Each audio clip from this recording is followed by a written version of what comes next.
നമസ്കാരം. ഒപ്പം പഠിക്കാൻ റെഡിയല്ലേ? ഇന്ന് നമ്മൾ ഡിസ്കസ് ചെയ്യുന്നത് preference shares. Preference shares are those shares which have preferential right over equity shares in case of payment of dividend and repayment of capital at the time of winding up. They are entitled to a fixed rate of dividend before any dividend is paid to equity shareholders. Preference shares are best suited to the needs of cautious and conservative investors who want certainty of income and security of their investment. പേര് സൂചിപ്പിക്കുന്നത് പോലെ മുൻഗണനാ ഓഹരികൾ എന്ന് പറഞ്ഞാൽ സാധാരണ ഓഹരി ഉടമകളേക്കാൾ മുൻഗണന അവകാശമുള്ള ഓഹരി ഉടമകളാണ്. എന്തൊക്കെ കാര്യത്തിലാണ് ഇവർക്ക് മുൻഗണനയുള്ളത്? കമ്പനിയുടെ പ്രവർത്തന കാലയളവിൽ നിശ്ചിത നിരക്കിൽ ലാഭവിഹിതം ലഭിക്കുന്നതിന് ഇവർക്ക് മുൻഗണനയുണ്ട്.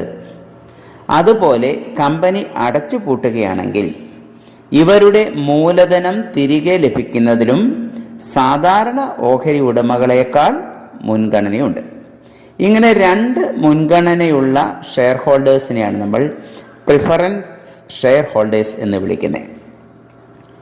അധികം റിസ്ക് ഏറ്റെടുക്കാൻ താല്പര്യമില്ലാത്ത, നിക്ഷേപ സുരക്ഷിതത്വം ആഗ്രഹിക്കുന്ന വ്യക്തികൾക്ക്, അതുപോലെ തന്നെ ഒരു നിശ്ചിത വരുമാനം ആഗ്രഹിക്കുന്നെങ്കിൽ അവർക്ക് അനുയോജ്യമായ ഒരു ഇൻവെസ്റ്റ്മെൻ്റാണ് പ്രിഫറൻസ് ഷെയർസ്. ഇതിൻ്റെ ഫീച്ചേഴ്സ് നോക്കാം. ഒന്ന്, preference in payment of dividend at fixed rate and repayment of capital at the time of winding up. കമ്പനിയുടെ പ്രവർത്തന കാലയളവിൽ നിശ്ചിത നിരക്കിൽ ലാഭവിഹിതത്തിനും അതുപോലെ തന്നെ കമ്പനി അടച്ചുപൂട്ടുന്ന ഘട്ടത്തിൽ അവരുടെ മൂലധനം തിരികെ ലഭിക്കുന്നതിനും മുൻഗണനയുണ്ട്. Then restricted voting right. Preference shares carry limited rights over the management of the company. സാധാരണഗതിയിൽ കമ്പനിയുടെ ദൈനംദിന ഭരണ നിർവഹണത്തിൽ പ്രിഫറൻസ് ഷെയർ ഹോൾഡേഴ്സിന് വോട്ടവകാശം ഇല്ല. Then fixed percentage of dividend.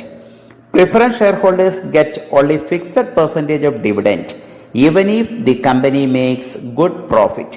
കമ്പനിക്ക് എത്ര തന്നെ ലാഭം ഉണ്ടെങ്കിലും പ്രിഫറൻസ് ഷെയർ ഹോൾഡേഴ്സിന് മുൻകൂട്ടി നിശ്ചയിച്ചിരിക്കുന്ന നിശ്ചിത ശതമാനം ലാഭവിഹിതം മാത്രമേ ലഭിക്കുകയുള്ളൂ.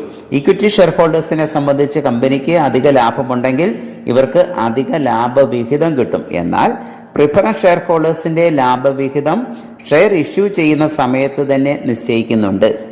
ഇങ്ങനെ മുൻകൂട്ടി നിശ്ചയിച്ച ലാഭവിഹിതമായിരിക്കും ഇവർക്ക് കമ്പനി നൽകുന്നത്. Then advantages of preference shares. ഒന്ന്, suitable to cautious investors. It is suitable for cautious investors who look for a regular return and reasonable safety. നഷ്ടസാധ്യത കുറഞ്ഞതും നിശ്ചിത നിരക്കിലുള്ള സ്ഥിര വരുമാനം, നിക്ഷേപ സുരക്ഷിതത്വവും ആഗ്രഹിക്കുന്നവർക്ക് ഏറ്റവും അനുയോജ്യമായ ഒരു നിക്ഷേപമാണ് preference share. Then no obligation for dividend. Dividend is payable only when there is sufficient profit. കമ്പനിക്ക് മതിയായ ലാഭമുണ്ടെങ്കിൽ മാത്രം പ്രിഫറൻസ് ഷെയർ ഹോൾഡേഴ്സിന് ലാഭവിഹിതം നൽകിയാൽ മതി. ലോണോ ഡിബഞ്ചറോ ആണ് നമ്മൾ ഉപയോഗിക്കുന്നതെങ്കിൽ കമ്പനിക്ക് ലാഭമാണെങ്കിലും നഷ്ടമാണെങ്കിലും നിശ്ചിത നിരക്കിൽ ഇൻട്രസ്റ്റ് നൽകണം. എന്നാൽ പ്രിഫറൻസ് ഷെയറിൻ്റെ കേസിൽ കമ്പനിക്ക് സഫിഷ്യൻറ്റ് പ്രോഫിറ്റ് ഉണ്ട് എങ്കിൽ മാത്രം പ്രിഫറൻസ് ഷെയർ ഹോൾഡേഴ്സിന് ലാഭവിഹിതം നൽകിയാൽ മതി. Then no interference in management. They have only restricted voting right. Preference share issue will not dilute the control of equity share holders. കമ്പനിയുടെ ഭരണനിർവഹണത്തിൽ വോട്ടവകാശമുള്ളത് ഇക്വിറ്റി ഷെയർ ഹോൾഡേഴ്സിനാണ്. അപ്പോൾ അധിക പ്രിഫറൻസ് ഷെയർ ഇഷ്യൂ ചെയ്യുന്നത് ഒരിക്കലും ഇക്വിറ്റി ഷെയർ ഹോൾഡേഴ്സിൻ്റെ നിയന്ത്രണ അധികാരത്തിൽ മാറ്റം വരുത്തുകയില്ല. Then no charge on assets. Preference shares do not create any charge on the assets of the company.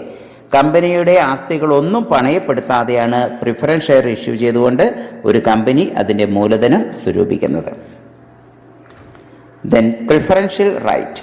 Preference shareholders have preferential right on a repayment of capital over equity shareholders in the event of liquidation of a company. Company പിരിച്ചുവിടുമ്പോൾ മൂലധനം തിരികെ ലഭിക്കുന്നതിൽ സാധാരണ ഓഹരികളേക്കാൾ മുൻഗണന ഇവർക്ക് ഉണ്ട്. Then flexibility. They can be redeemed if necessary. Issue of redeemable preference share help a company to repay the capital when it is no longer required in the business. സ്ഥാപനത്തിന് അധിക മൂലധനമുണ്ട് എങ്കിൽ കമ്പനിക്ക് പ്രിഫറൻസ് ഷെയർ റെഡീം ചെയ്തുകൊണ്ട് തിരികെ വാങ്ങിക്കൊണ്ട് ആ മൂലധനം തിരിച്ചു കൊടുക്കാനുള്ള സൗകര്യം ഉണ്ട്.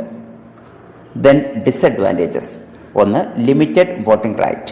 Preference shareholders are ordinarily denied the right to vote except under specific conditions. പൊതുവെ കമ്പനിയുടെ ദൈനംദിന ഭരണ കാര്യങ്ങളിൽ പ്രിഫറൻസ് ഷെയർഹോൾഡേഴ്സിന് വോട്ടവകാശം ഇല്ല. Then low return. Preference shares are not suitable for those investors who are willing to take risk and are interested in higher return. കൂടുതൽ നഷ്ടസാധ്യത ഏറ്റെടുക്കുന്നതിന് കൂടിയ നിരക്കിലുള്ള ലാഭവിഹിതം പ്രതീക്ഷിക്കുന്ന നിക്ഷേപകർക്ക് ഒരിക്കലും അനുയോജ്യമല്ല preference share. Preference share issue ചെയ്ത സമയത്ത് കമ്പനി നിശ്ചയിച്ച ഡിവിഡൻഡ് തന്നെയായിരിക്കും ഷെയർ ഹോൾഡേഴ്സിന് ലഭിക്കുന്നത്. കമ്പനിക്ക് എത്ര ലാഭമുണ്ടെങ്കിലും അധിക ലാഭവിഹിതം പൊതുവെ ലഭിക്കാറില്ല. Then costly source of finance. The rate of dividend on preference share is generally higher than the rate of interest on debentures. മുൻഗണന ഓഹരിയുടെ ലാഭവിഹിത നിരക്ക് സാധാരണഗതിയിൽ ഡിബഞ്ചറിൻ്റെ interest റേറ്റിനേക്കാൾ അധികമായിരിക്കും. Then no tax benefit. The dividend paid is not deductible from profit as an expense. Thus, there is no tax saving as in case of interest on loan or debentures. മുൻഗണനാ ഓഹരികളിന്മേൽ company നൽകുന്ന ലാഭവിഹിതം ഒരിക്കലും ബിസിനസിൻ്റെ ചിലവായി പരിഗണിക്കാൻ പറ്റില്ല. അതുകൊണ്ട് തന്നെ income ടാക്സിൽ കമ്പനിക്ക് ലാഭമൊന്നും ലഭിക്കുകയില്ല. ഉയർന്ന നിരക്കിൽ നികുതി നൽകേണ്ടി വരുന്നു. Then it dilute the claims of equity shareholders over the assets of the company. Company പിരിച്ചുവിടുമ്പോൾ മുൻഗണനാ ഓഹരി മൂലധനമടക്കം എല്ലാ ബാധ്യതകളും തീർത്തതിന് ശേഷം മാത്രമേ സാധാരണ ഓഹരി മൂലധനം മടക്കി നൽകാറുള്ളൂ. അതിനാൽ മുൻഗണനാ ഓഹരി മൂലധനം ഇക്വിറ്റി ഷെയർഹോൾഡേഴ്സിന് കമ്പനിയുടെ ആസ്തികളിന്മേലുള്ള അവകാശം കുറയ്ക്കുന്നു. Then kinds of preference shares. ഒന്ന്, cumulative and non cumulative preference shares. In case of cumulative preference shares, the arrears of dividend will accumulate and will have to be paid out of the profit of future year. If arrears of dividend will not be paid out of the profit of succeeding year, it is known as non-cumulative preference share. ഏതെങ്കിലും വർഷം കമ്പനിക്ക് മതിയായ ലാഭമില്ല എങ്കിൽ ആ വർഷം ലാഭവിഹിതം നൽകാൻ പറ്റുന്നില്ല. ഇങ്ങനെ ലാഭവിഹിതത്തിൽ കുടിശ്ശികയുണ്ടെങ്കിൽ അത് വരും വർഷത്തെ ലാഭത്തിൽ നിന്നും നൽകുന്നതിനെയാണ് നമ്മൾ ക്യുമുലേറ്റീവ് പ്രിഫറൻസ് ഷെയർ എന്ന് വിളിക്കുന്നത്. എന്നാൽ ഏതെങ്കിലും വർഷത്തിൽ കുടിശ്ശികയുണ്ടെങ്കിൽ അത് എന്നേക്കുമായി നഷ്ടപ്പെടുന്നു. വരും വർഷത്തിലെ ലാഭത്തിൽ നിന്നും മുൻ വർഷത്തെ കുടിശ്ശിക ലാഭവിഹിതം നൽകില്ലെങ്കിൽ ഇതിനെ നോൺ ക്യുമുലേറ്റീവ് പ്രിഫറൻസ് ഷെയർസ് എന്ന് വിളിക്കും. Then participating and non-participating preference shares. Participating preference shareholders have a right to participate with the surplus profit along with the equity shareholders. Non-participating preference shares carry a right of only a fixed rate of dividend. The holders have no right to share in residual profit of the company. നിശ്ചിത നിരക്കിലുള്ള ലാഭവിഹിതത്തിന് പുറമെ സാധാരണ ഓഹരി ഉടമകളോടൊപ്പം അധിക ലാഭത്തിൽ ഒരു പങ്കുകൂടി ലഭിക്കുമെങ്കിൽ ഇവരെ participating preference shares എന്ന് വിളിക്കും. എന്നാൽ ഇവർക്ക് വാഗ്ദാനം ചെയ്ത നിശ്ചിത നിരക്കിലുള്ള ലാഭവിഹിതം മാത്രമേ ലഭിക്കുകയുള്ളെങ്കിൽ അവരെയാണ് നമ്മൾ നോൺ പാർട്ടിസിപ്പേറ്റീവ് പ്രിഫറൻസ് ഷെയർ എന്ന് വിളിക്കുന്നത്. കമ്പനിക്ക് എത്ര ലാഭമുണ്ടെങ്കിലും ഇവർക്ക് മുൻ നിശ്ചയിച്ച നിരക്കിൽ മാത്രമേ ലാഭവിഹിതം ലഭിക്കുകയുള്ളൂ. Then convertible and non-convertible preference share.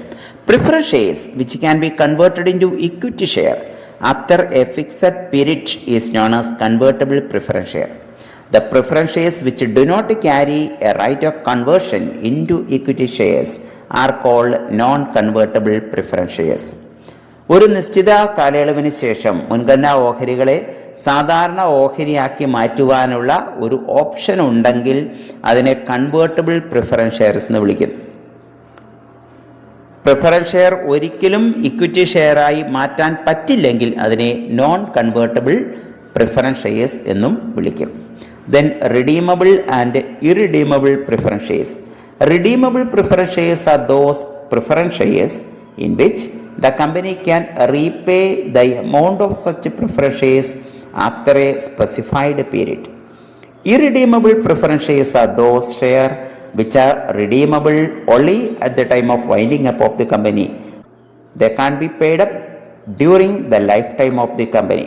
ഒരു നിശ്ചിത കാലയളവിന് ശേഷം പ്രിഫറൻസ് ഷെയർ ഹോൾഡറിൻ്റെ മൂലധനം തിരികെ നൽകുമെങ്കിൽ അതിനെ റിഡീമബിൾ പ്രിഫറൻസ് ഷെയർ എന്ന് വിളിക്കും. എന്നാൽ കമ്പനി അടച്ചുപൂട്ടുമ്പോൾ മാത്രമേ മൂലധനം തിരികെ നൽകുകയുള്ളൂവെങ്കിൽ അതിനെ ഇറിഡീമബിൾ പ്രിഫറൻസ് ഷെയർസ് എന്നും വിളിക്കാം. Then it is the time to test your understanding. Thank you for your cooperation. Thanks.